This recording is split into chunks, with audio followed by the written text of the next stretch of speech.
Je vous remercie, Monsieur le maire. Je vais m'attacher moi aussi à parler surtout du coût de la pause méridienne et non pas de l'aspect conservatoire.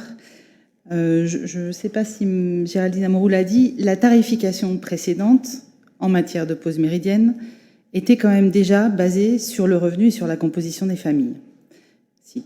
Sauf que maintenant, vous proposez une formule mathématique individualisée au lieu des 11 tranches. Ce qui est vrai, je pense, parce que nous, malheureusement, on a eu ces simulations qu'on avait demandées longtemps, seulement 2 heures avant ce conseil, et vraiment, je regrette ce manque de concertation avec nous, contrairement à d'autres sujets qu'on a pu aborder ensemble. Ce que nous voyons dans cette courbe, effectivement, c'est que le fait de lisser de cette façon, cette courbe progressive va permettre d'éviter des effets de seuil, c'est certain, et d'avoir un tarif au plus près de la situation personnelle de chacun.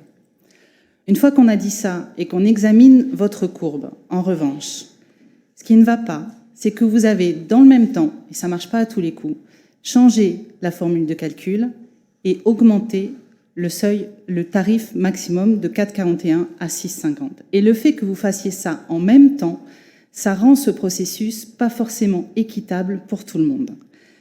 Donc, vous n'avez pas actualisé les tarifs comme on aurait pu s'y attendre suite au débat qu'on avait eu la dernière fois avec l'augmentation des tarifs du CIVU aux villes qui ont été votés, on n'en a pas parlé depuis le début de ce conseil. Vous avez juste augmenté le dernier tarif maximum.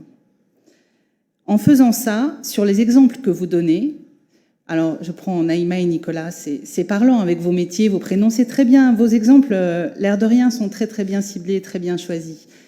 Donc moi, je vais en donner un autre, par exemple. Naïma et Nicolas, c'est dès 6 000 € de revenus mensuels, en fait, qu'on va basculer au tarif maximum de 6,50, par exemple. Mais c'est pas ce qui nous préoccupe le plus. Oui, c'est pour ça que je dis, c'est pas ce qui nous préoccupe le plus. Ce qui nous préoccupe le plus, c'est le point de bascule. Parce que le point de bascule, l'air de rien, ça veut dire que le tarif de la cantine va augmenter pour un couple qui a en revenu moyen 4 500 € net. C'est pas ce que j'appelle les revenus les plus élevés que vous mentionniez dans votre présentation. Non, c'est pas les revenus les plus élevés. Avec cet algorithme ou cette méthode de calcul ou cette formule, je ne sais pas comment vous voulez l'appeler, parce qu'elle a été quand même très difficile pour moi à déchiffrer, même si elle a un but de simplification, voilà.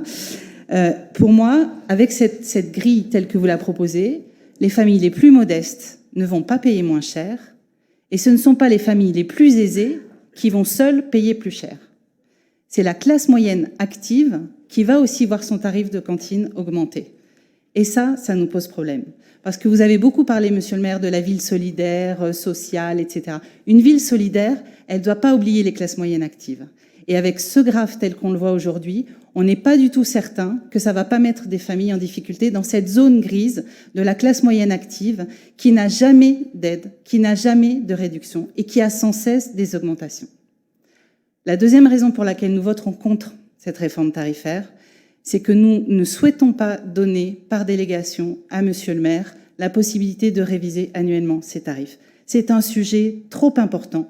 Nous avons le droit d'être consultés, nous avons le droit et le devoir d'en débattre ensemble chaque année si c'est nécessaire, mais nous ne souhaitons pas donner cette délégation.